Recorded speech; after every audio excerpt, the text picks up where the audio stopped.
So if you want to watch the comments on YouTube, don't forget to mute on YouTube. Which I've got to remember to do.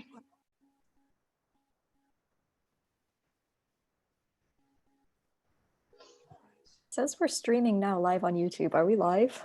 Yes, I think we are. Hi. Live. As always, it starts streaming long before I realise it is. So yes, be careful what you say in the first 20 seconds.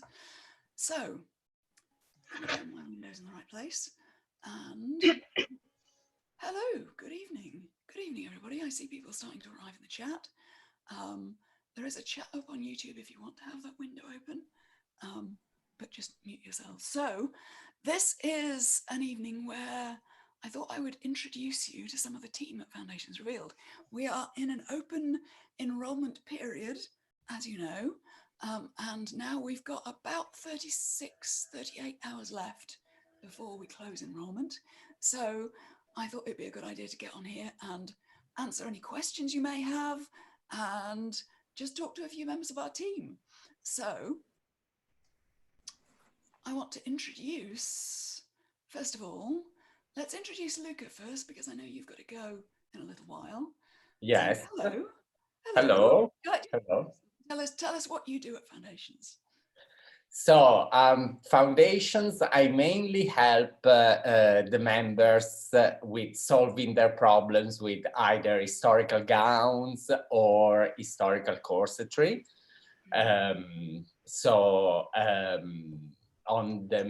We do that in different ways, like we do it either on the live call that we keep monthly, sometimes with questions and answers, or sometimes I liaise with the members directly on Facebook in our private group, which is a really cool thing, because in that way we can exchange pictures, comments, links, and one of the things that we found has worked marvelously is for people like to post photographs of their patterns, so that I can then draw directly on their photos where I would modify the pattern, or sometimes photos of fittings. And I draw on the photograph of the person wearing the toile or whatever garment they're wearing, to tell them, make it a bit higher here, a bit lower there, add a bone here. So it's a format that we found works very well, and some of the members have been able to do wonders with just a few comments online. So fantastic. You do a wonderful job for us. Karen's Crafting is just saying in the comments, "Dear Luca, I wanted to thank you for your explanation on sleeves. It was very helpful. Love from the Netherlands." So you're very welcome. I see that a lot of people are getting excited about sleeves, and it makes me happy because as I said in some of the comments, when I was really young, I had problems with sleeves and armholes. They were the thing that terrified me the most. And with the years, now the sleeves have become my favorite part of the outfit, if I have to be honest. It's one of the parts that I enjoy the most making. Good. So tell us how you got started with sewing. When did you fall in love with the idea of making clothing? Well, it was very early on. I was a child, really. The first time I've stitched something, I was 11 years old. And the first thing I made was actually a corset, which is a story that some people know already. But I was in love with historical films. Right. And I was in love with Gone with the Wind, and I wanted to be Scarlett O'Hara. So I realized very early on that if I wanted to wear such garments, I would have had to make them myself. Right. So that's how the journey started. Both my grandmothers were makers. One was a dressmaker, the other one was a tailor. And they didn't really encourage me with sewing, but I was really stubborn.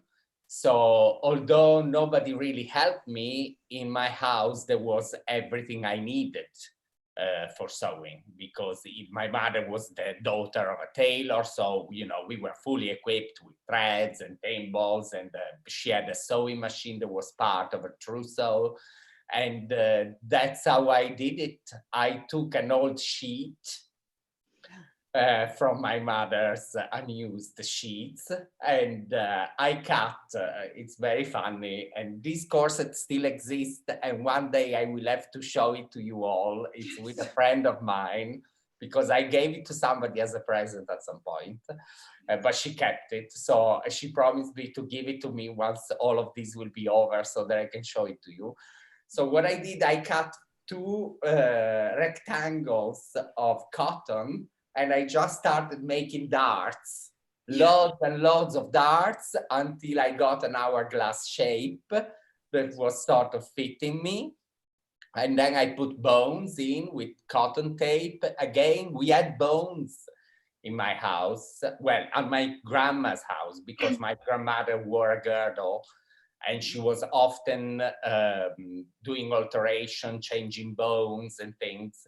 So I boned it with my grandmother's unused bones, which were all distorted, and I had to rebend them into shape. And of course, I wanted a bust, because that's what I was seeing in films. Yes. Because at that age, I had never seen an extant Victorian garment. But I couldn't find it, so I just put lots of hooks and eyes at the front, and then I went to a shoe repair to have the grommets set in, and that's how my first corset was born. And from there on, it's been, you know, really a journey, because I then started making the underwear to go underneath it. I had no idea of how to do these things, so I was just trying to see how garments that we had at home were made, and I was just really improvising, no basting, nothing. I was just pinning things together and throwing them under the machine. But I sort of made it work. I sort of made it work for 2 or 3 years.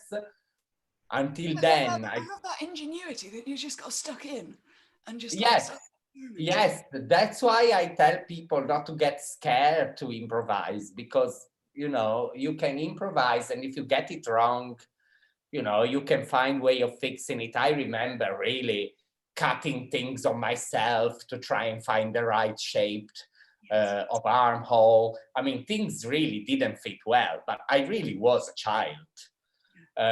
Then at the age of 13 or 14, it's when I found my first corset in an attic. It was an Edwardian corset, and that really changed my life, because I could see the materials that were used in the real thing. I could see the kind of sewing, and really from there on is being a journey. And that's when I realized that I needed to find old garments to see what their construction was, to be able to make something that was really you know, as similar as the originals as possible. But fitting garments well is something that took me years. I mean, I think it's by the age of 16, 17 where I could really make something that fitted well, because of a lot of trial and error, I suppose. Mm-hmm. Yeah, wonderful. So you ended up working at Globe. You ended up working at the Globe Theatre? Well, when I finished art school in Italy when I was 18. And by that time, I had already found some Victorian clothes. I was really quite good by that time. I was making myself Victorian clothes that almost looked authentic. And I moved to London straight after art school. Because I thought London is full of theaters, and I had been for a holiday. I went to Portobello Road. I saw all these Victorian clothes hanging on rails, and I thought I want to live here because I need to have access to all this stuff. And for almost 2 years, I worked as a shampooist in a hairdresser salon in Covent Garden. And I was using, every Saturday, I was going to Portobello Road to look at the antique clothes. Right. And that really, again, was wonderful, because I used to go there and just look at stuff, go back home and try to reproduce what I was seeing in the real garments, in the clothes I was making for me. And if I think about it, we had no telephones with cameras then. I definitely could not take pictures because the sellers would not allow it. So you had to sort of pretend that you were going to buy the stuff. And I'm just mesmerized when I think of the photographic memory that I had developed, because really certain things I saw for a few seconds and then I just applied them. But really being able to handle the real stuff was, you know, gave me the understanding for things. And then one woman that was selling old buttons and trimmings in Portobello Road, she told me one day, we had become very good friends. In fact, for me, she was I always say she was my English grandmother. Because she had became some sort of protector, and she was always giving me presents. She was amazed at the clothes that I was making and wearing.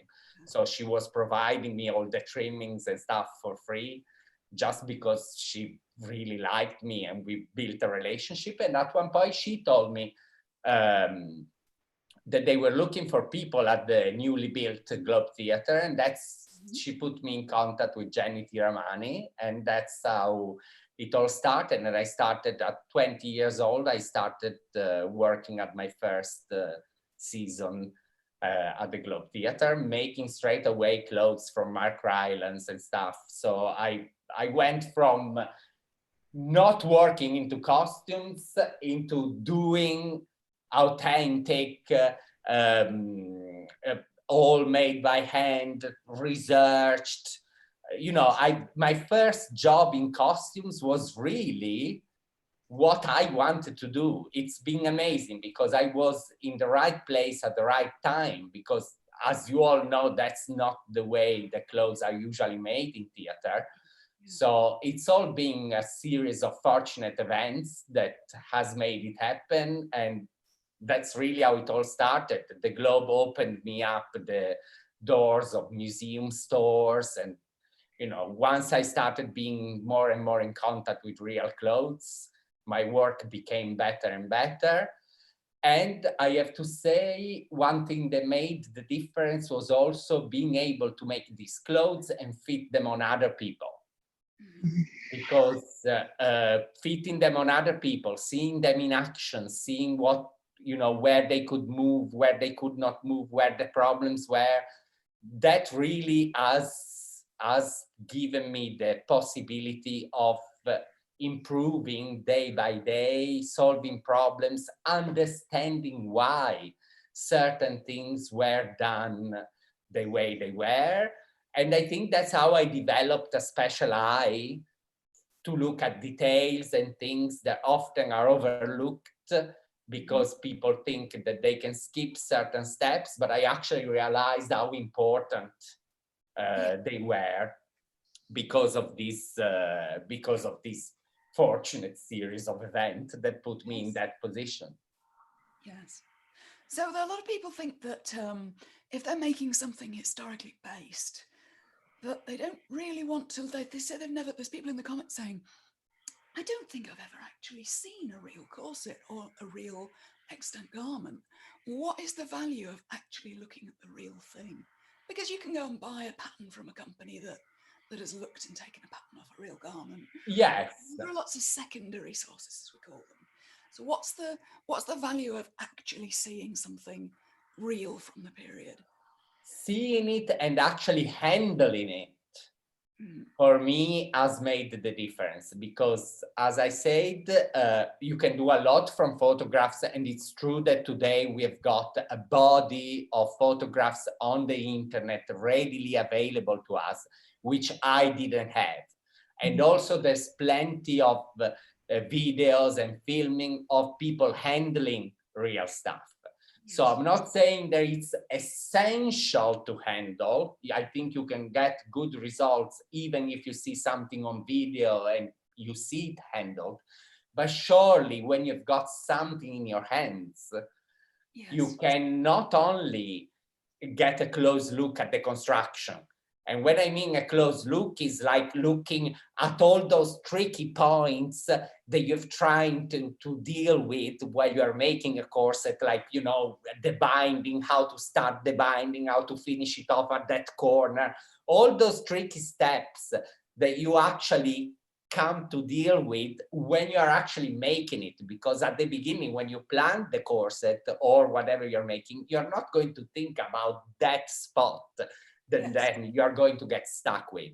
So already, you know, it's good to see how in the originals they have dealt with those tricky points.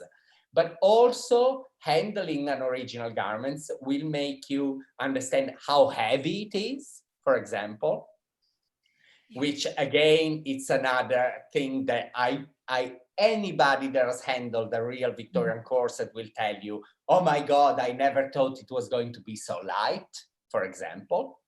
So it's understanding the heaviness of these things, the sturdiness, the kind of fabrics used, if they're fabric that are really stiff or if they've got some kind of give, you know, the thickness of the bones, if the bones are pre-shaped in any way, if it's good value, if a bone has memory or not. I mean, there's plenty of things to learn by handling real garments. And of course, in our recent call, for example, we've spoken about Edwardian dresses, which have got all sorts of weird openings. And even, you know, something like that, which has got an opening that starts at the front, then wraps at the back. And all of these things, when you see them in a real garment, you can see how the maker has dealt with it. And that is what makes the difference. Yeah, I can remember so many times when I've seen an original garment and gone, oh, that's how they did it. You know? Yes, exactly. And often is like, oh, it's actually simpler than I thought. Yes, exactly. People think of it as being terribly complicated, that it's going to be so hard. Because, I mean, if you look at the books, the pattern drafting books, it's written in old language, so it's difficult to decipher it sometimes. But it's actually easier when you go back to what they really did and realize what they did that worked and how they did it in a way that was efficient and quick for them, because they weren't getting paid much to make things. It all starts falling into place. There's something else that when you've seen the real construction and you've tried it out or you really know how it works, then if you want, even if you don't want to be completely historically correct, but you understand the dynamic and why things are done in a certain way, then you can also be free to change certain things in the construction, but retain the features that will really make a difference in shape, in wear, in how the layers work together. You know, I often say that although I make everything by hand, like at the time, with the knowledge I have, I could dash something under the machine and make it work as well as something that I make by hand, just because I know what I should do with it and how it works technically. So I could find some ways of make it work, even if I'm not making something that is 100% historically accurate. So I don't want to scare people in thinking that they have to be absolutely historically accurate. That's something that it's a personal choice. And, you know, it pays off if you want to, but it's not, you know, it's not compulsory to be completely historically accurate. You can still make gorgeous clothes, even Yes. if you're not. But if you want an historical look without being completely historically accurate, you've got to know where you're going, because Yes. you can't start by skipping corners and changing a construction that you have not understood well from the beginning. Yeah. It's like we've got somebody saying in the comments, it's learn the rules before you break them. Exactly, exactly. I don't break them, by the way. I don't want you to think I break them. But that, as I always stress it out, it's my personal choice. It's my personal pleasure to do the construction as authentic as possible. For me, the sense of achievement is Yes. greater if I know that I've done something to the same standards as in the past, because it just makes me feel good that to do something like this, even in 2020, is still possible. I sort of made it a mission to prove it to the world that we still have got hands and they can still work in the same way. Sometimes, of course, the problem lays in finding the right materials, not only in the way the hands work, because there's a lot of times where, you know, the hands have mastered the technique perfectly, but the materials that we've got available today make the work just a little bit more difficult than for the makers at the time. Yes. Wonderful. So you've been a mentor in our community for, I think, about 3 years now, something like that. Something like that, yeah. Do you have any favorite stories you can remember, success stories of particular Well, things? there are a lot. There are a lot, especially, I mean, I want to tell two, one of which I've already spoken about, and it was, I think, at least a couple of years ago. There was a girl making her first 1860s corset with gussets, and and just by drawing on a picture that she sent me, basically she sent me a picture with a toile that wasn't fitting in the proper way, and I drafted with the pencil. Basically, I drew how the corset should have been sitting on her, drawing all the seams, and that after that drawing, her cutting changed from this to this, and she suddenly produced a beautiful shape that fitted her beautifully. I remember she was really surprised, even herself. Yeah. I But remember pictures of the successive mock-ups, and you could see her, I think it was her client, wearing it, and with each yes, mock, the smile got bigger and bigger and bigger in these photos. yes, exactly. And that was also a lesson for me, because I think it was the first time I attempted drawing something on a picture for a client. It's, of course, something that we do a lot in theater and films, that we've got photos of actors, so we draw over them. But, it's something I do for me. So to do it for somebody else and to see that it worked so well has really opened up something for me. And that's when I realized that this kind of online communication really could have worked well. Sometimes in a case like this, maybe even better than in real person, because in real person, I think I would have ended up drawing the lines on the toile for her. Yes. While I actually just did a drawing, and she had to put in the brain work and make that drawing into Yes. a thing. So in a way, more effective. The other story, You said there was another story. Go on. yes, another story that is much more recent, and that's why I'm saying it, because I think more people will remember it. It's as you know, I recently, 1 year ago or 2 years ago, I can't even remember now. 1 year ago, I published with Jenny Tiramani Patterns of Fashion #5. And since we've done that, the interest in stays are suddenly taking a boost that we have never seen before.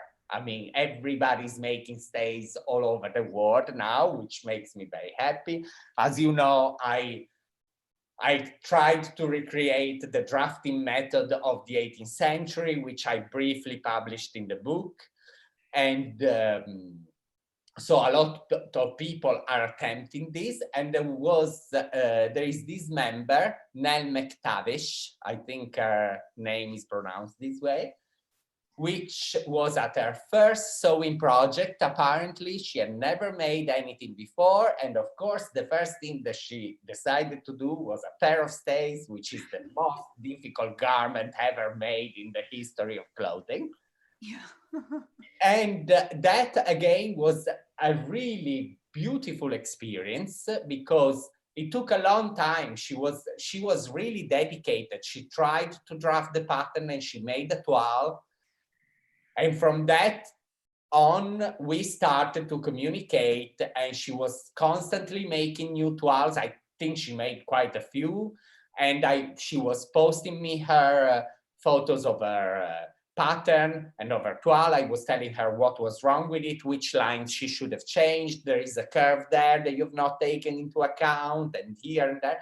And to do that with somebody that had never stitched before, was amazing, because it's true that she obviously has a gift. Yeah.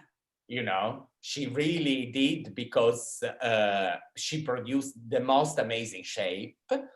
But it's also true that, you know, it took a while to explain things because she was not used to making garments, and such a difficult garments as a pair of stays.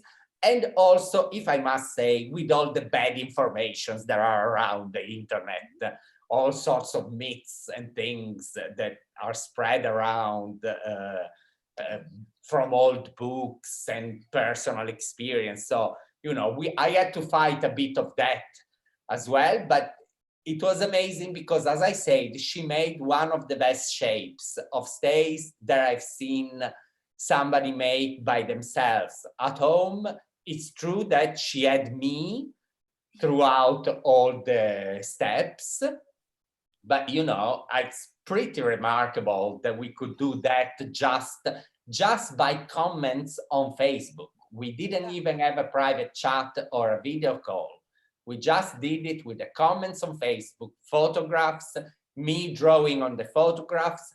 I was also very busy with work, so I was often responding to her comments on the underground and drawing on the picture with my finger on the phone, which, as you know, is not the best, the most precise thing to do, because you never get the line. At least to me, I never get the line to go where I want it. So I need to do at least 4 attempts before I'm sort of happy with the line.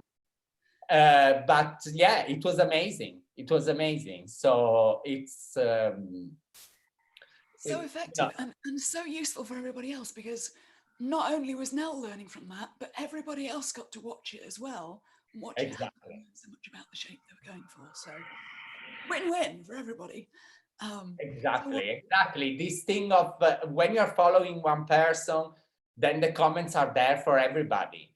And, you know, people follow it. They see the, you know, all the evolution of whatever is happening. And she was particularly good because every now and then she updated her posts, and she posted an update of what we were doing and what was going on. So, you know, I'm more and more, I believe more and more that online mentoring can really make a difference when you don't have the possibility of meeting up, for people that live far away from, you know, other people that have got this kind of knowledge. It's just amazing what you can do with just a few comments on Facebook, really. Yes, wonderful. Well, thank you so much. You're just such an enormous asset to the team. So I have to thank you for being with us this time. So I know you have to leave in a little while, so we're going to move on to Liz. I think I have to unmute you if you're ready, Liz. So, hello.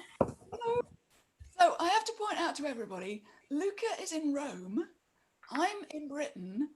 Liz is in Chicago. I'm in Indiana. Sorry, Indiana, that's right. I move around a lot. And then Gemma's in Derbyshire. Barbara's here, she's in Vienna. Bernadette's here, she's in New York. We had an email the other day saying, shouldn't you be shutting down at Foundations Revealed? I think you'll find you're non-essential. I said, no.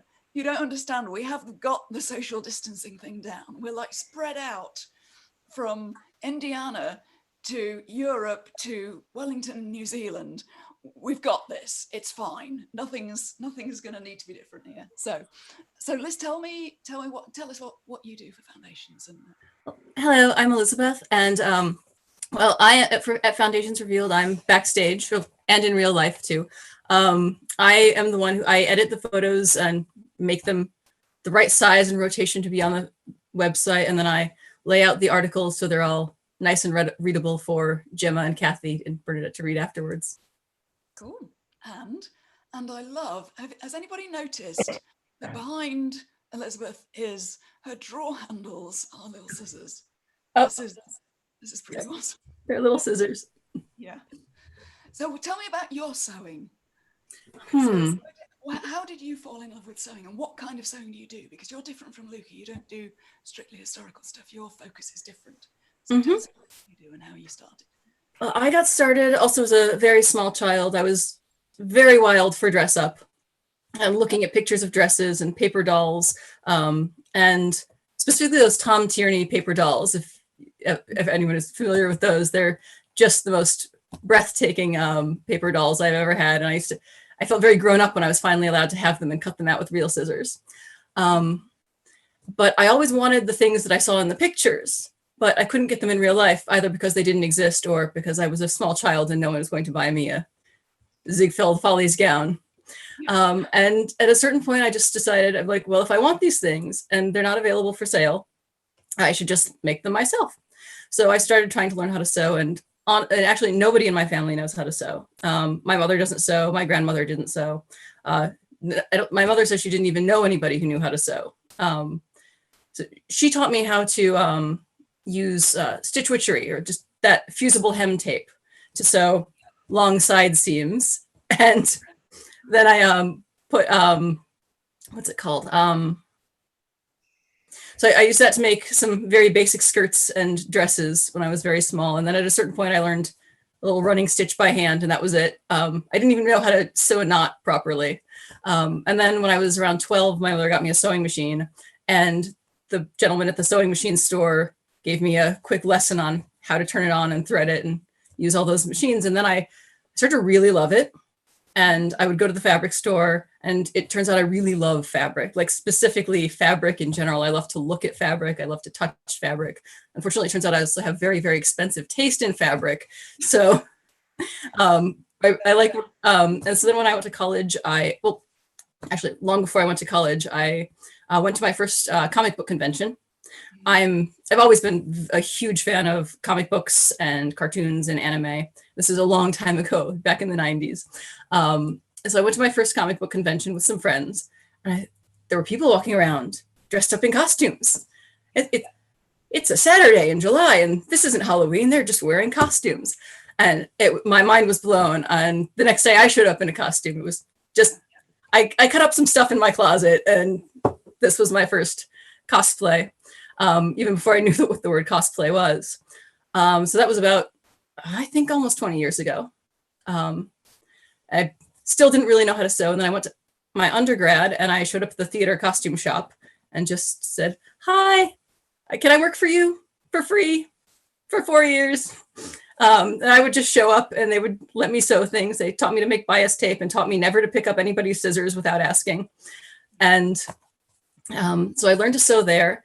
And then I worked in theater for a little while after undergrad. I was not actually a theater major. I did history, but I did theater for a little while after undergrad. I just really liked learning new things, and it was wonderful. And then I went and got a different master's degree and went in a totally different field. And I worked in media. I was a writer for a really long time. And I just sort of got back into it after I took a tutu making class a couple of years ago and was like, I really love this. I'd always been sewing the whole time, but not with like, I was like, I really love sewing. I really love sewing very complicated things that I don't know how to make. So I was like, I want to learn more of this. So now I'm in grad school again but I'm in grad school for costume technology. I have to explain to a lot of people that doesn't mean I'm a costume designer. We have costume design students too. They're the ones who draw really well and like are very good at assembling outfits and saying, no, this should be higher, it's saucier. And I'm a costume technology grad student, so I learn pattern making and sewing and all kinds of things for problems like that. The actual making. Yes, I'm the maker, not the designer. And we don't often do a lot of historical. Sometimes we do some historical, but it depends on the director and what the script calls for. Like a couple months ago, one of the last big projects I worked on before social distancing, we had to make a starfish, full life-size starfish, but he had to be able to sword fight and do a somersault in a starfish costume. There was also a seahorse that had to give birth. So sometimes the script will give you an absolutely wild challenge, and then you have to figure it out. I was not the draper on that show. That was my brilliant senpai, Megan Carlo was the draper on that show, and she did a really wonderful job. Yeah. I think you've hit the jackpot doing the costume technology, because I hear so many times when people go to school, they end up in like the design course and they're like, wait, when do we learn to sew? Mm-hmm. I want to actually make the stuff. Or they get sort of prepared to go into industry, into like the mechanics of, designing for department stores. And they're like, no, I want to start my own business. I want to sew. I want to learn the craft of this. And they don't get to learn that. So you're in a good spot to do the thing you really love. Yeah. It's amazing. So what do you enjoy? So we've got people watching who are not members of Foundation. So just give us an idea of what it's like on the inside. Oh, it's really fascinating. I get really excited seeing what is coming up in the pipeline. I'm like, ooh, I've always wanted to know about how to do that or how to do this. I'm trying not to like actually reveal any secrets about what is coming up in the pipeline, but there's some really good things coming up in the pipeline. But I think what's really special about Foundations Revealed is even going around using all the books and resources available in academia, it's really hard to find the degree of very advanced specialized techniques that like Luca and Barbara and Gemma are teaching at Foundations Revealed. Like that's the sort of thing you would normally have to, like, I think either do a whole lot of legwork and get very lucky, or you would have to find someone to teach you. And that can be really difficult to find depending on where you're located. And just the detail that like the Foundations Revealed articles will go into about, say, a hem or a boning channel. Like, there was like, now we're just going to talk about boning channels until we can't find anything new to say about them, which is going to take a long time. Yeah, and that's where it becomes so valuable for people who are earlier on in their journey, because you've heard people so many times saying, "Oh, and then just hem it." Right. No, slow down, back up. How do you actually hem it? How many different ways are there to hem it? What are my different options here? How do I hem this fabric? And that's the kind of detail we can go into. And I think a lot of what I really love about Foundations Revealed and online learning in general is I feel like you can just see the rising tide lifting all the boats. When I look at what my costumes looked like in the 90s compared with what someone just starting out today might be executing, I'm just gobsmacked by the degree of knowledge out there that people can get with YouTube and the internet and things like Foundations Revealed. It's amazing. So you said you can't give us ideas about what's coming up in the pipeline, but just can you remember a couple of your favorite things you've edited for us, or that you've What are some of the good things we've been publishing recently? You could talk about the one that's coming up this Saturday, maybe, for anybody. Yes, go on. You can tell them what's coming up on Saturday, Liz. I can? Yes, you can. It's the Orient lingerie blouse, right? with all if you've looked at Edwardian fashions online and you've seen them, you've seen these beautiful lingerie blouses with all the insertion lace, and they just look like magic. And there's an article on how to make them and how to place the lace, how to insert the lace. It's very exciting because I'm deeply obsessed with those particular garments. I've always wanted one, but they're very hard to find and very, very expensive. And also, if I did find one, I wouldn't wear it in real life. I would just put it in a box and pet it like a wedding dress with gloves on. And they look so complex that you think, I would never actually sit down and make that. But then when the method is broken down, it's another one of those situations where you're like, oh, I get it now. That's how it works. Yes. Just step one, step two. And she lays it out step by step, each piece of lace, and you go, oh, well, it's a bunch of straight lines. I can do that. Yeah. So that's the beauty of it. When you break it down, suddenly you unlock this ability for everybody to make the thing. So fantastic. Well, thank you so much, Liz. Thank you for talking to us. Thank you. And thank you for being with us. You've been with us a long time. I think you've been with us longer than anybody on the call. Possibly anybody. I think possibly it was years-ish. Yeah, 2012. I think. Okay. It was 8 years. 8 years. Wow. Well, thank you so much. Thank you for being with us. Thank you. We couldn't do it without you. It's just another piece of the puzzle that makes the magic happen. So thank you very much indeed. I need to get together with you and just get to chat with you a bit more, because I see you very seldom, like in passing at Costume College, and we need to chat more. So who am I going to move on to next? Let's talk to Barbara. Hello, everyone. We'll have Gemma in a while, and then we'll have Bernadette as well. But let's talk to Barbara. So, Barbara, tell us where you are, what you do at Foundations. Yes, of course. Well, I'm Barbara. I'm one of your mentors as well.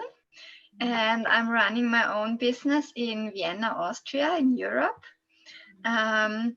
My specialty is contemporary corsetry and fantasy costumes, but also haute couture and traditional tailoring. So what I do mostly at Foundations Revealed, I help you out with fitting issues. If you want to know any techniques from couture or traditional tailoring, what materials to use. I also do a lot of drafting advice. So people would show their pattern and I would draw over it and show you where to adjust it so it really fits, or where there might be some issues. Everything about contemporary corsetry. I also really enjoy exploring new technologies like laser cutting, 3D printing, working with cosplay materials like thermoplastics. So if there are any questions from this direction, I'm also here to help you out. And yeah, whatever comes from any of these directions, I'm happy to take up and answer if I can. So you're actually trained as a master tailor? Yes, I am. I went to fashion school and studied traditional tailoring, but I probably have to add that my mom was a seamstress, so I have always been surrounded by needles, thread, and fabric all over the house. So I already knew how to sew when I started fashion school, but there I learned all the basics, all the stitches, the materials, the techniques. And I'm very happy that I got this really solid base to build on, and that comes in very handy for everything I do. So after the basic traditional tailoring education, I've specialized in costumes for screen and stage. It wasn't historical garments, it was more like nowadays know that it's probably those not so good historical productions where Luca and Bernadette and all of you who know about historical fashion would cringe and yeah, don't do this. But I still learned a lot of very valuable lessons, things to do and things that you probably shouldn't do. And yeah, that sparked the joy for contemporary corsetry, for fantasy costumes, for all these crazy shapes, for hoop skirts and boned garments with lacings and extraordinary colors, all of these fantastic sparkly things you might see on screens and stages. And so you've made stage clothes for a particular well-known musician, haven't you? Yes, that is true. I had the honor to dress Floor Jansen, the singer of Nightwish, actually the third time in a row now. I was really honored that she came back after the first one. And it's such a wonderful feeling whenever I see a new magazine cover or CD cover where she's wearing some of the pieces I made for her. That's It's huge. brilliant. Were you a fan before? Yes, I was. And actually, when I had her email in my inbox, I thought, yeah, she's just a fan. Maybe someone calling herself Floor Jansen 81 because she's such a huge fan. And I didn't realize it was really this person. So I was like, yeah, sure, I can make something for you, but you might have to wait quite a while because I'm busy now. Did you realise it was really her? Yeah, I didn't. It was pretty funny. It took me quite a while to realize that it was really her, because I often have people who call themselves like Madonna 78 or I don't know, any star in a random number. So when I actually realized that I was working for her, I started to sweat. And well, it wasn't that bad in the beginning because she said she wanted something for a photo shoot. So I thought, okay, yeah, I can make it work for a photo shoot. Yeah. Of course, it wasn't possible to see her in person because she was all over the world in a different continent every other day. So we did remote fitting. I sent her toiles and things got lost in the mail and the deadline was moved constantly. So it was very challenging. Towards the end, she said, can you make sure that the finished piece is in this hotel in Germany by next Wednesday, because I need it on that day. And I said, yeah, okay, and made sure it was there. On the day after, I started getting messages on my phone. Turn on the TV, turn on the TV. You have to look on the TV. And suddenly I saw this huge metal festival where she was wearing my outfit in front of, I think, 80,000 people. And I was, oh my God, if something breaks, the whole world sees how I feel. I didn't know if I should panic, laugh, or cry, or what to do. But it's held up, luckily. And she wore it for her whole world tour afterwards and for the DVD shoot. So yeah, it still feels very surreal that I could be part of this. So Wonderful achievement. yeah. Yes. So to bring you back down to earth for a Yes, minute, please do. So tell us I get about, carried away. tell us about the people who you're helping out in the foundation's community. Do you have any favourite stories of people who've had projects going on in the community that you've talked Well, about? some of my favorite parts is we have this competition every year where there's a special theme and everyone is invited to make something. It doesn't have to be a corset, it can be any garment, but it should match this theme in whatever category you are in terms of skill. And a lot of people really challenge themselves. They make these incredibly complicated garments with materials they never used before or techniques they don't know how to do. Yeah. And I just love seeing them or mentoring them through the whole process. And then they enter and you see the fabulous thing they have made with our help. And yeah, in a few cases, people I personally mentored or gave advice to, they won or made a prize in the competition. And that was it was like I won with them because I felt so involved in the whole process and give advice on all these little steps. So yeah, that's always a joy to see. You obviously enjoy being a mentor and having that chance to teach as well as to do your own practice. Yeah. Definitely, yeah. It feels like, you know, I've been working from home on my own for years and years and years.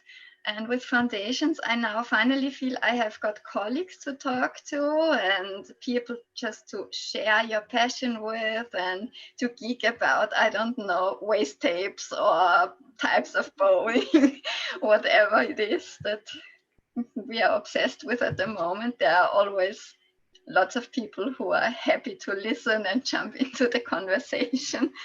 And it's like the sewing family I never had here at home. So that's one of my favorite parts. Lots of nods from all the other. Cool. Well, thank you so much for talking to us, Barbara. It's wonderful to have you on the team. You have been with us, I think, 3 years, about the same amount of time as Luca. So you are also, I'll say again, such an asset to the team. I'm so lucky to have you. So thank you for taking the time to be with us for 3 years and tonight. And I will move on now to, who shall I talk to next? I've got Gemma and I've got Bernadette. So I will go to Gemma, I think, who is sort of enthusiastic. Sorry. You want to talk to Luca wants to talk again.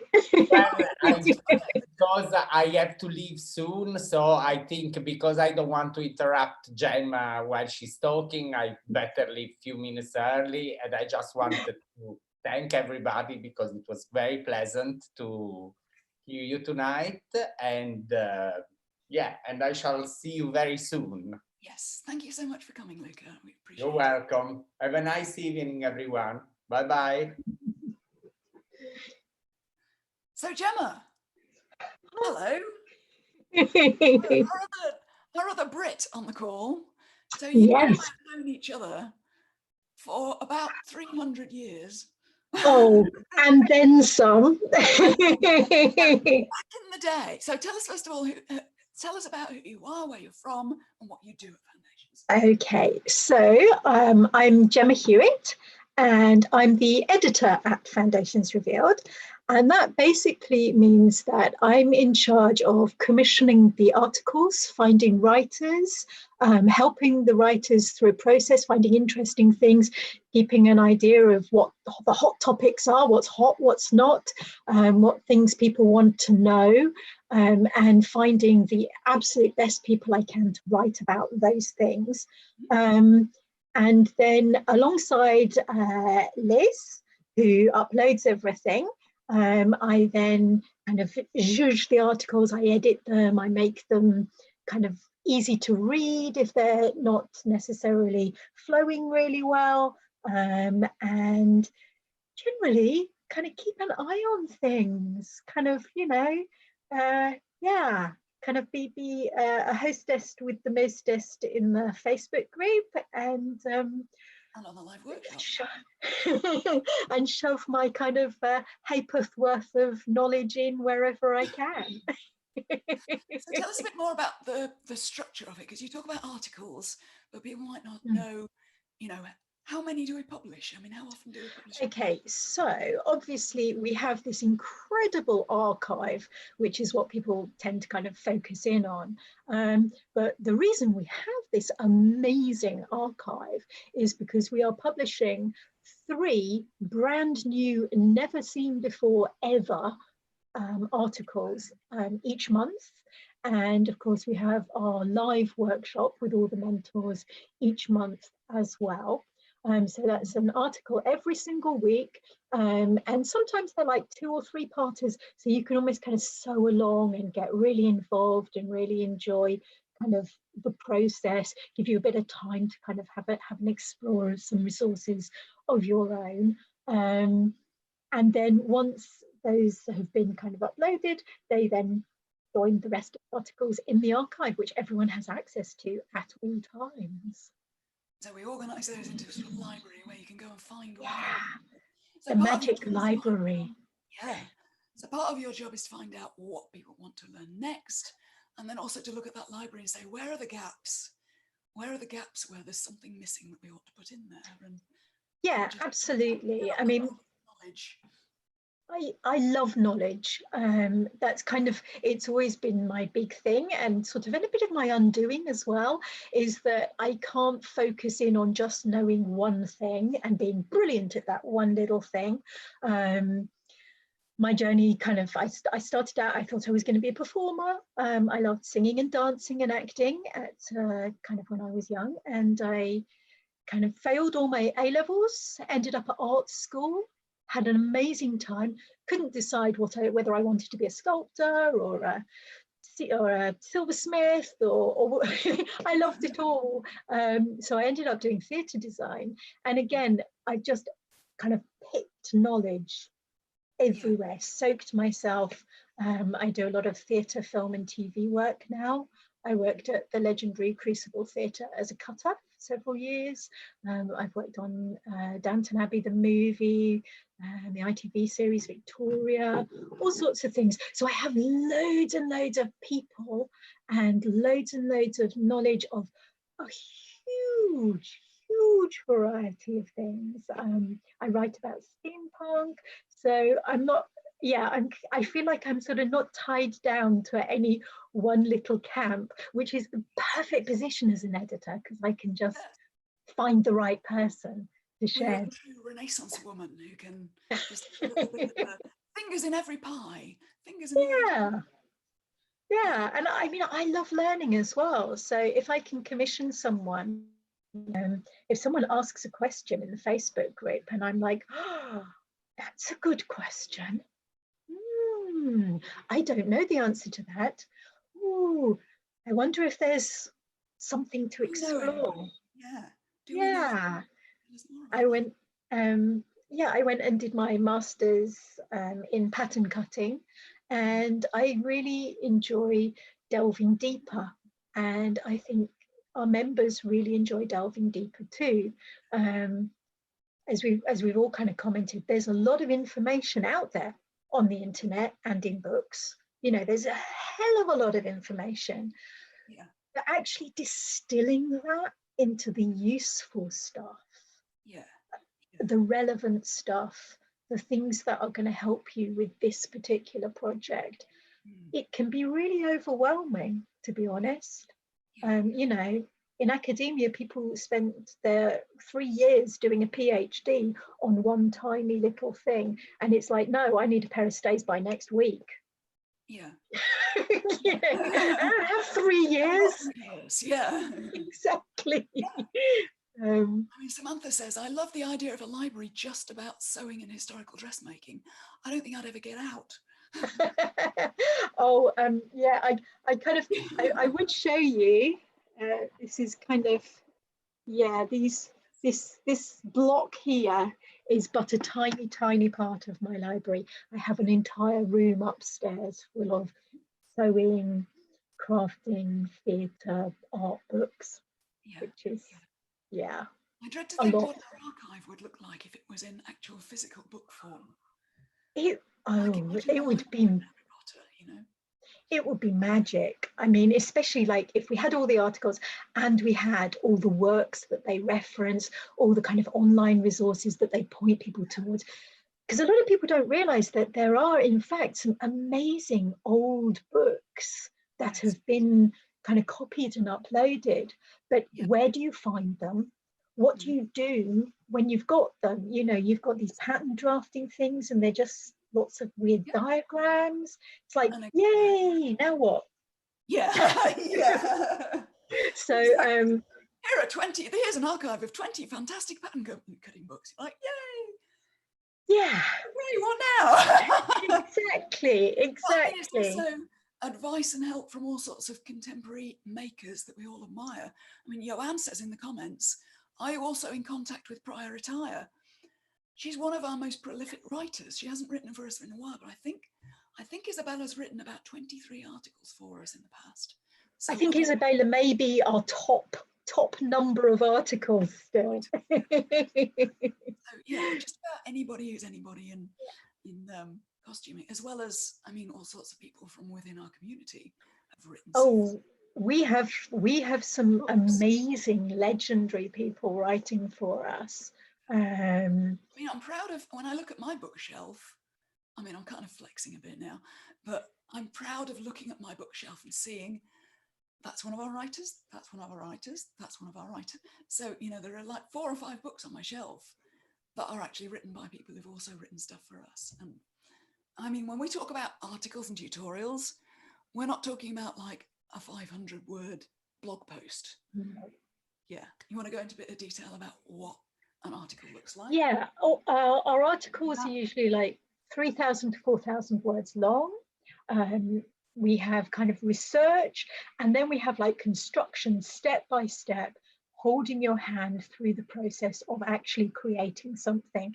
So you know that writers have really gone and looked at things in detail. They've done all the research for you. They've picked out all the important points, and then they're going to walk it through, explaining it really, really clearly with beautiful pictures so that you can follow really clearly.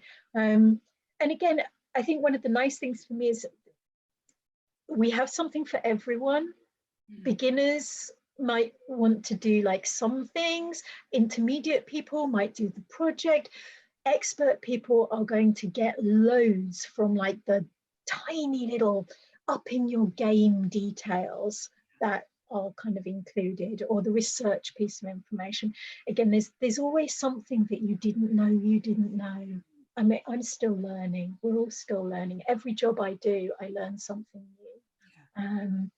And that you can come up with just about any crazy project you could possibly want to do. And I like to think there would be something somewhere in the archive that would get you started or get. yeah, a mission one. Yeah. You Well, know, so we respond to the members. So it's in our interests to make it useful for you. So you tell us what you want, and we go out and find it. yes, absolutely. So even like the workshops you've seen, everybody out there outside of Foundations has seen the edited highlights of the sleeve workshops we did. That was in response to people saying they had trouble with sleeves. So it's always stuff that we do in response to, you know, it's like a conversation, you know, between. Yeah, it really is. I mean, it's one of the things that I really love about being editor as well is one of the people that I've been working with quite closely on another series of articles is actually one of our members called Kitty Mortensen. And Kitty's quite young. She joined a couple of years ago, I think. And she was doing really interesting stuff, and she was posting pictures of this really interesting things that she was doing. Of upcycling and recycling things that she just, I found this leather jacket and I thought I'd make it into this corset. And she was posting pictures, and I was like, there's someone really clever doing really clever things. So I contacted her and said, look, I think you should write us an article about how you go about upcycling. How do you find the good stuff? How do you choose which bits to use? What are the things to look out for? She wrote this terrific article, and I have just commissioned another set of articles from her on related subjects. Is all I'm going to say about that. I like to be a bit cagey. I don't like to give everything away because it's quite nice to have a surprise. Every Saturday you get the email with the details of the new article, and it's like, oh, what have we got this week? So always something interesting, even if it's not what you're working on right now. It's like, oh, file that away for later. So yeah, and there are themes that emerge within the community as well. Like Luca was saying, when Patterns of Fashion was coming out, we knew that was going to be a really big thing. So I was very careful to make sure that I had some articles that were going to help people with that kind of set up, so that when kind of everyone went, oh, look at all this amazing stuff, how do I, who's gonna, we had some good walking through at different levels to help absolute beginners make their first pair of stays ever, all the way up to people that wanted to hand stitch and go into like serious drafting, kind of nitty gritty. Yeah, our writers are terrific. I have, such admiration for them. They are amazing people. A lot of them are, as I say, world-renowned lecturers, makers, pattern cutters and designers in their own rights. And yeah, a lot of these people, it's also the fact that a lot of the people that are the absolute best, you almost don't know who they are because they are working. They are working, like, we're very lucky to have Luca, but Yes. Luca's not kind of a big YouTube celebrity because he's far too busy, because he's really, really good. So I'm always so grateful that our writers actually spend time writing for us. There was a Because they are question busy. just before I ask you the question. There's a lot of people saying that the video is frozen but the audio works, so I'm sorry about that. I don't know whether it's a problem at my end, but as long as we've got audio, we'll keep going. So just there's somebody saying that maybe it'll work if you refresh the page, so give it a try, but we'll keep going and assume you can hear us at least. So somebody said in the comments, is most of the stuff on Foundations Victorian? No. We have a very big chunk of Victorian and Edwardian because that's what a lot of people like to start with. It's quite fun, it's quite showy, and it also integrates really well with your everyday wardrobe. But we have all sorts of things. We've got crazy Georgian hairstyles, we've got Tudor, we've got Elizabethan, we've got Regency front fall trousers, we've got steampunk, we've got fantasy, we've even got an article on how to recreate antique buttons if you're missing one. We've got articles on laser cutting and pattern drafting using CAD. We've got articles on grading and how to become a YouTube celebrity. Bernadette wrote us one on how her meteoric rise to fame and how that worked and how you can learn from what she did. So we have all sorts of things from business. We have a lot of advice for people that want to set up their own businesses. We have articles on how to photograph your work beautifully so that you've get absolute, maximum impressions on your YouTube and your Instagram pages. And we have antique sewing books. And that's what flossing's all about. Oh, look at this lovely Symington sampler. I'll have a go at that. So we have a huge, we cover everything, literally everything you could kind of be interested in. 12 bits of publishing every week, you get to cover a lot of bases. So yeah, what in there? I mean, the modern course, yeah, you do. cups, that kind of thing. Barbara's, there's just an extraordinary amount of stuff in there. And as you say, if we haven't got it, we'll get it for you. We totally will.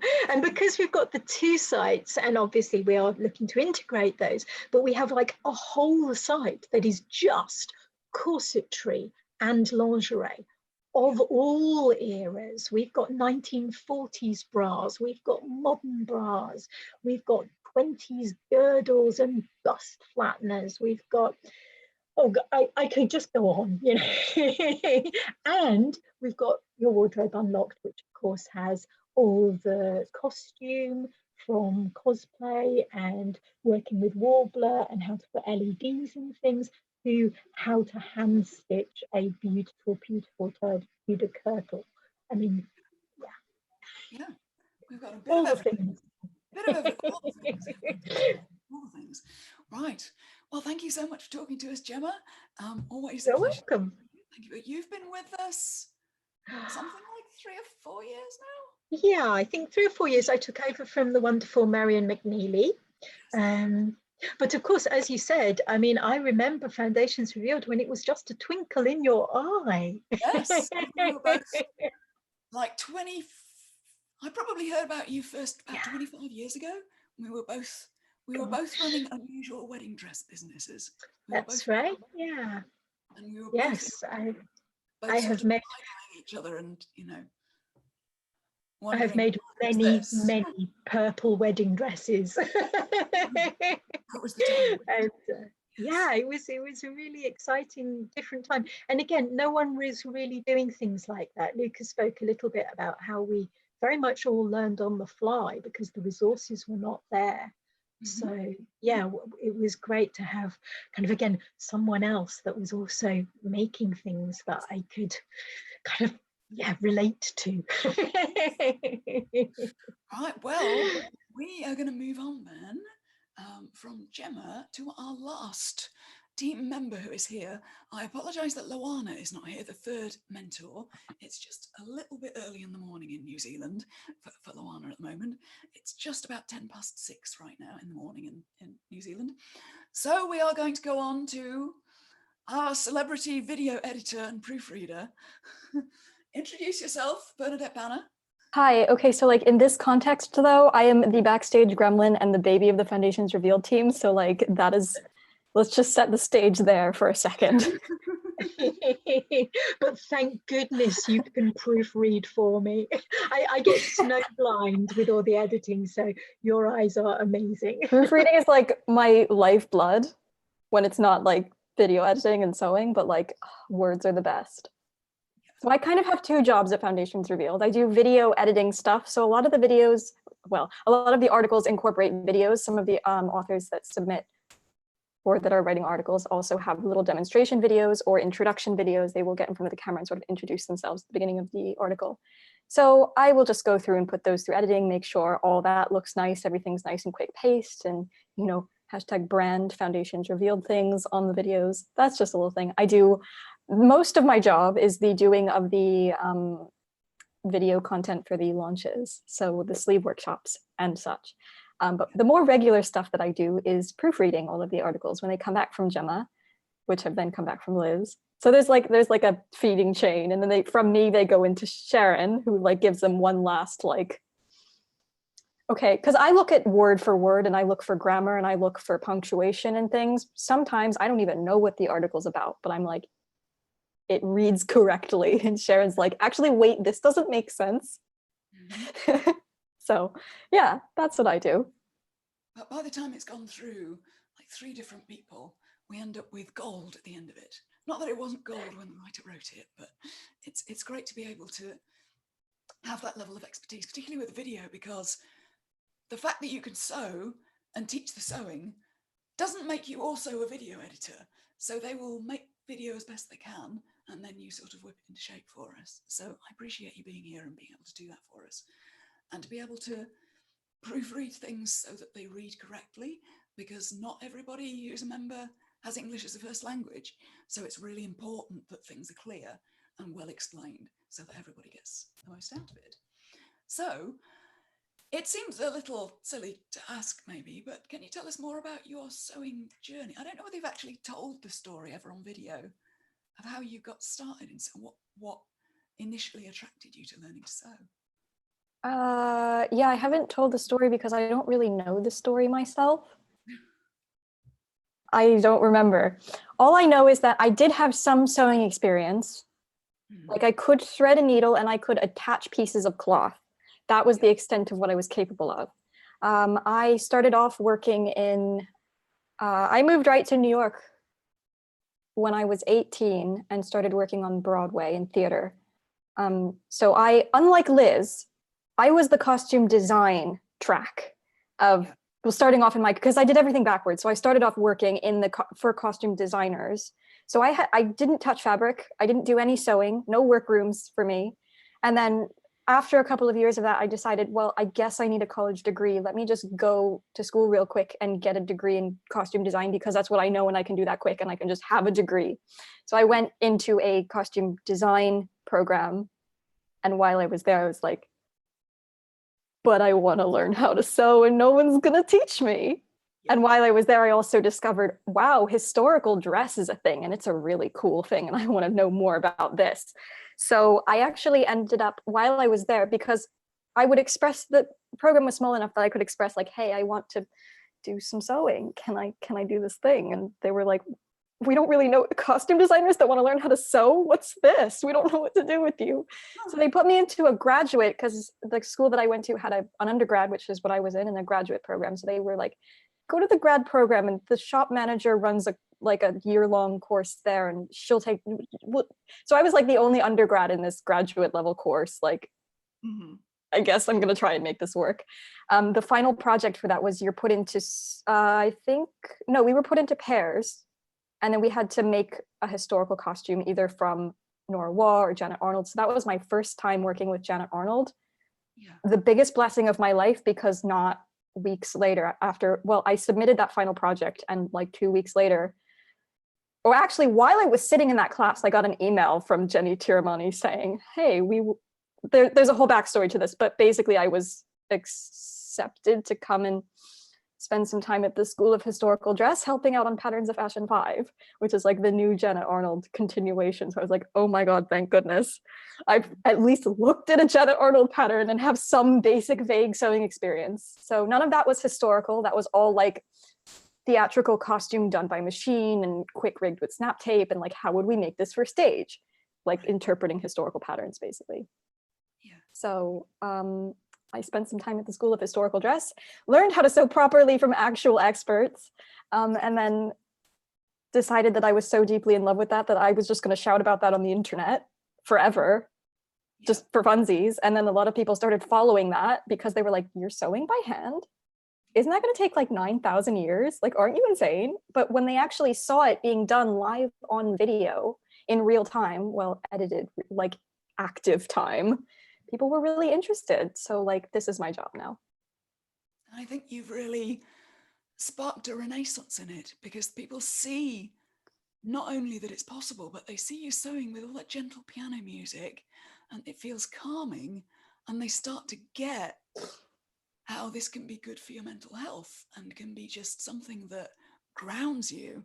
So it seems to have sort of awoken this need in people, like, I need to do this too. I want to try this too, which is wonderful. I'm noticing this time, particularly, we're getting quite a few people that we never would have got before joining foundations saying, well, I'm a complete beginner. I'm here, teach me.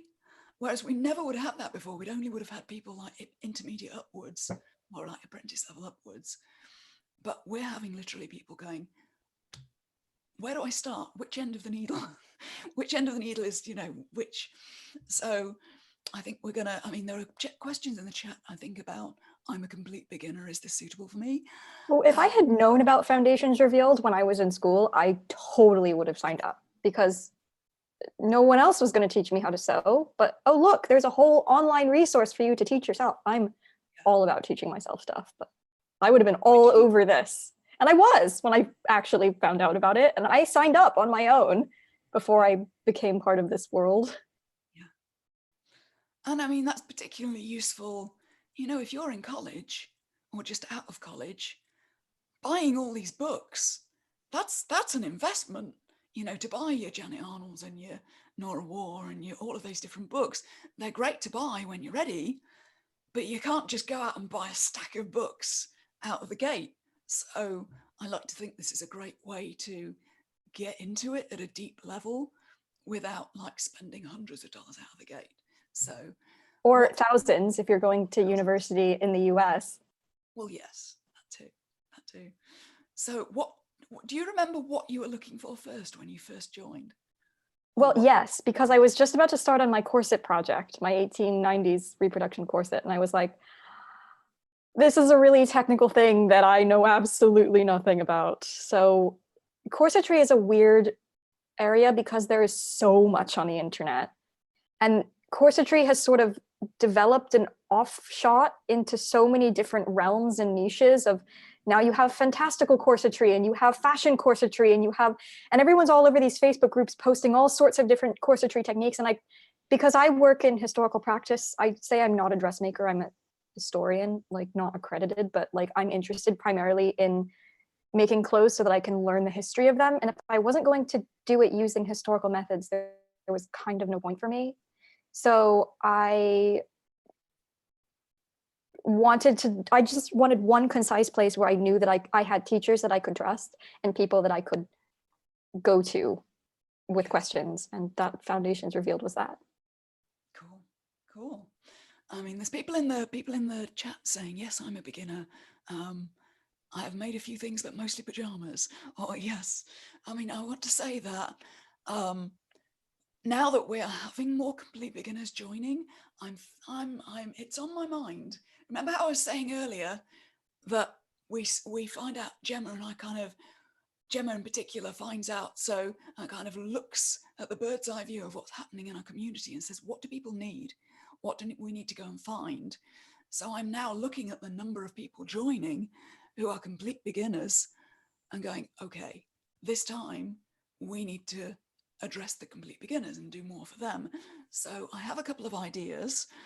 I can't tell you what I've got in mind yet because we've not discussed it in the team, but I think if you are a complete beginner and you're thinking about joining and wondering whether you're going to just be overwhelmed or whether it's going to be suitable for you, we've got you. I think we're going to do something special just for you this time, just to take you as a group together and get you up to speed as quickly as we can so you can really start unlocking that creativity and doing whatever you want to do. I don't know what Cathy's scheming about right now. However, there is a thing already in existence. Gemma has put together a bunch of articles that are beginner friendly to sort of give you, she calls them success tracks. So there's sort of like a not step by step, but like sort of a progressive path of start with this article, and this article will give you a nice beginner friendly project, and this article will introduce you to a nice new technique that you should learn, and just like a really nice sort of linear path to follow if you're an absolute beginner. So yeah, that exists. Yes, that's true too. Yes, I meant there is something for everybody at every level, and those success paths are fantastic for that. And we have had people join as beginners and find their feet with that stuff.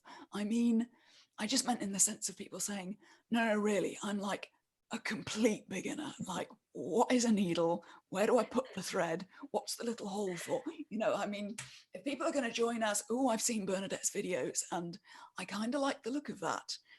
Where do I begin? You know, I'm a beginner. Any tips? That's the level at which I really want to get into teaching people. If they want to come in completely cold, we've got you too. So, and really to sort of protect you and teach you as a group so that you're not feeling vulnerable or intimidated when you're in the community. So, but yes, there is that resource already there. So we have got that. So there, yes, there will be some sort of session involving beginners. So it's not, can I just say, it's not about like having all the skills already. A lot of people just say, oh, you know, but I couldn't do that. I know what I want to make, but I can't do it. You have to learn. You know, you have to walk before you can run. We all want to make the enormous poofy ball gown, like we all do. And most of us crashed in and attempted to make the big poofy ball gown, which we wore and were very proud of. And we are now very, very embarrassed by. It's fine. You can charge in and make your poofy ball gown and put it all together with gaffer tape. But if you really want to get good at this, you have to then backtrack a bit and learn the craft and enjoy that process. And everyone is totally here to give you all the skills that you need so that you can tackle, as Lucas said, absolutely anything. It doesn't happen magically overnight. Nothing really good happens magically overnight. You have to put the work in. Yeah. And you need people to show you how. Yeah, I mean, that's it, everybody. When you look at pictures on Instagram of amazing things that people have made, or amazing history bounders who have just got this look and this whole kind of image going on, you tend to find comments all over those posts going, oh, you're so talented. And it's a myth, because it's a skill that you build over time. It's easy to think, oh, this person just has always looked like this.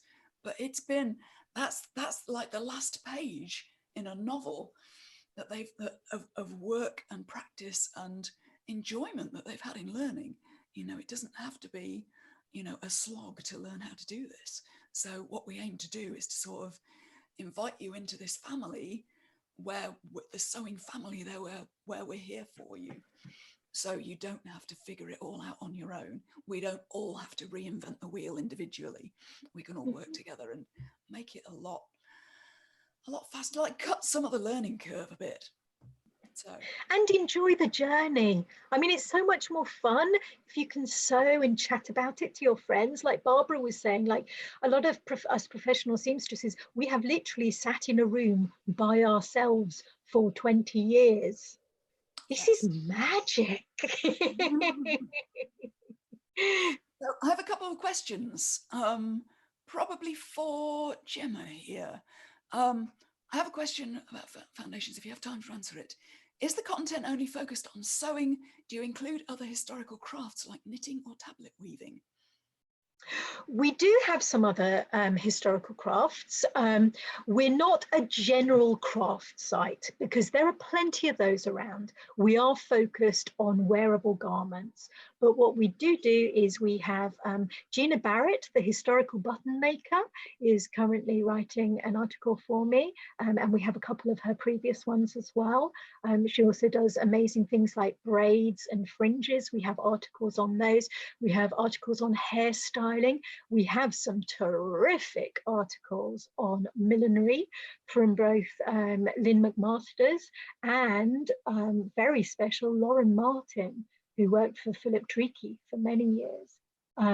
So we have, again, some great articles on all sorts of things, silk flower making, but it is all around garments. Yes. We don't have much on the way of knitting because knitting does tend to be, again, something that's quite well covered. I like to think that, you know, with some of those crafts, we've got a little bit of a jumping off point. So you can maybe dabble a little bit, and then if you're interested in that, you can find that elsewhere. So we specialize and we go sort of narrow and deep. And then just I mean, there's a massive crossover. You know, it's a bit like goths tend to be steampunks, tend to do, you know, Victorian role play. It's the same. You know, people who knit tend to kind of also like quilting, also kind of like sewing. There's merging. All right. So there's also, let's see, there's also a question about the competition. And Nisveta said earlier on, I just went through the rabbit hole of the 2020 competition. Could you tell us something about that? And yes, I'm looking at the mood board. Oh, this, I have to say, I always say I have literally the best job in the world. I love this job so much. And one of the most exciting things that I get to do each year is read all the suggestions that have been put forward by people who took part in the competition last year and create 3 new themes for the members to vote on. And as part of like creating those themes, it has like a little bit of story. And I also put mood boards together over on the Foundations Revealed Pinterest board. So you can go and see what those 3 themes are. Only the members are allowed to actually vote. And from those 3 themes, one will be chosen, and that will become our competition theme for 2021. And that everyone's voting now, so it will be announced at the weekend, which is really exciting. So if you are joining or you have joined, now is a good time because that vote for the theme is going on right now. So you will have an influence on what next year's competition is, and then you have the whole year to work on something, as what Barbara was describing, and make your fabulous entry. And you enter it. The deadline is the first Monday in February. So you have a whole year to up your skills and make something fantastic. And then we have this huge exhibition on the site. And if you go to Foundations Revealed now, you can see under the competition tab on the menu, you can see all of this year's entries. So another one about content. How much men's content do we have, Gemma? We have a fair amount. We have a big historic tailoring section. I'm looking to kind of expand on that. The thing with a lot of historical men's costuming is the fundamentals didn't actually change enormously. Gentlemen wore front full trousers for about 200 years. So they do change a little bit, but we have some Victorian tailoring articles for making frock coats. We have some great Regency waistcoat articles. We've got a few dandy articles, shirts. It's something that's ongoing. We don't have quite so many male members, so a lot of the girls rummage through those articles for historic tailoring tips for their own riding habits and things, which is always good, because of course the tailors also made the ladies tailored wear throughout history as well. But yeah, we have a good selection of menswear, and again, I'm always open if someone goes, I need to know this. If Luca doesn't know, and Luca probably does know, then I can always commission it. Yes. So Barbara is also skilled in tailoring, so she can help you too. But Barbara has to go. So Yeah, sadly, I have to leave for now. Well, thank you for coming. Thank you for being with us Thank tonight. you for having me. It's always a pleasure. Thank you for your taking part in the workshop. I think everybody got a really Always. amount of insight into how to do their own sleeves. So I'm expecting to see like the sleeve standard on Instagram just going through the roof now. I hope so. Thank you very much. Thank you very much for your contribution. I appreciate you. Goodbye, everyone. See you soon, Barbara. So another question for Gemma about competition. I'm guessing only members can compete, says Ruth. No, everyone can compete in the competition, and it's free. You don't even have to pay to take part, which is extraordinary. But only members get to vote. So the way we run the competition is everyone submits. The competition has a submission form, so you know how to put forward your entry. We don't take them in kind of their physical form. We do it all online. So you send photographs, digital uploads. It's all very carefully, clearly laid out, so that everyone can take part across the world, which is really exciting. And then when everything's up, the members vote, and they vote for 3 in each category. We have different skill levels, so the beginners aren't competing against the experts. We have 5 skill levels, so you know, and we have a first, a second, and a third prize in each of those. So there are like 15 finalists, and once the members, kind of in no particular order, vote for 3 in each category, and then we have a guest judge who puts those in their order of first, second, third. Yeah. I think the lovely part about it is it's just fun to enter, and just to, I always emphasize with people, it's an act of bravery to put your work out there, and that's really what the competition is about. I mean, it's fun having prizes, but it's really about that, going through that journey of putting yourself out there, putting your work out there, and then seeing the comments and seeing the appreciation. So that's what I really love about it most, I think, is seeing people take that big step and show people what they do. And you never know who's looking at your work, and you never know who our guest judge is going to be. I mean, this year it was Karolina Zabriska, and that was really quite special. So yeah, we have, it's very exciting. I don't know who we're going to choose next year. We'll have to get together over a nice cup of tea and have a discussion. Yes, definitely. After all of this is over, there will be a lot of tea after this is over. So, we're not going to say what our favourite choice is for the next competition, Tara. You know, no, we have to be neutral. We have to be neutral. Do we ever meet up face to face like an annual meetup? Well, we've started having the occasional study day, haven't we? We're yes. We're really lucky, in as much as when the world is not in a mad state. Cathy and I actually do live fairly close to each other, so we try to get together about once a month to discuss kind of upcoming things, what's going to happen. But all together, we have the Symington corsets are very close to us, part of the Leicestershire Museum Services, and their wonderful curator, Sarah, has come and brought all the Symington corsets for us to gather and look at and touch and ooh and ah over. So yeah, so that's a sort of annual meetup. Which you may have seen if you saw Bernadette's video about yes, courses. That video was filmed at our study day. So that is what we have done so far. You notice how that's a very simple sort of one day thing, one day exciting thing. And we would like to be able to do a bit more with that in future and meet up a bit more. yeah. We have ideas, and of course Costume College as well. We had a meetup of Foundations Revealed peeps at Costume College, so it was lovely to see all our American friends in person there. We'll have little kind of mini get-togethers when they happen to be on the same continent, which is very jolly. And of course Bernadette and Cathy go on steam trains and things, and you know, time travel and that sort of stuff. Well, yeah, it's a compulsion. It's like the time traveling adventures have to happen. So I've got a couple of little sort of housekeeping questions here. Is the sleeve workshop going to be available on the Foundations Revealed platform after the 8th? No, it isn't. It's going to be, sorry, not on the.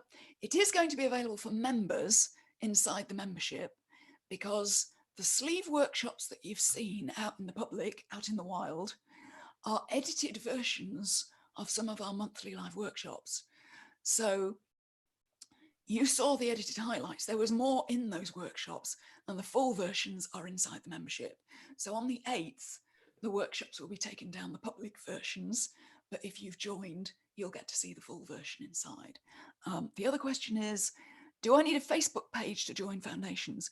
You will need a Facebook account if you want to be involved in the community. There are people who don't have a Facebook account who are members, who just enjoy the live calls and the live workshops once a month, and who enjoy the archive. But a lot goes on in that Facebook community, so it is helpful to have one. I do understand that there are some people who don't like Facebook. I do understand that there are problems with it, and some people are vehemently opposed to it. But it's just the best. It's the least worst option for now. We've run independent forums in the past and people didn't use them. So I'm actively looking for alternatives and waiting for the sort of tide to turn. And if people start turning away from Facebook, you know, when a critical mass of people start turning away from it, then we will be moving on to somewhere else. But it's just the least worst option for now.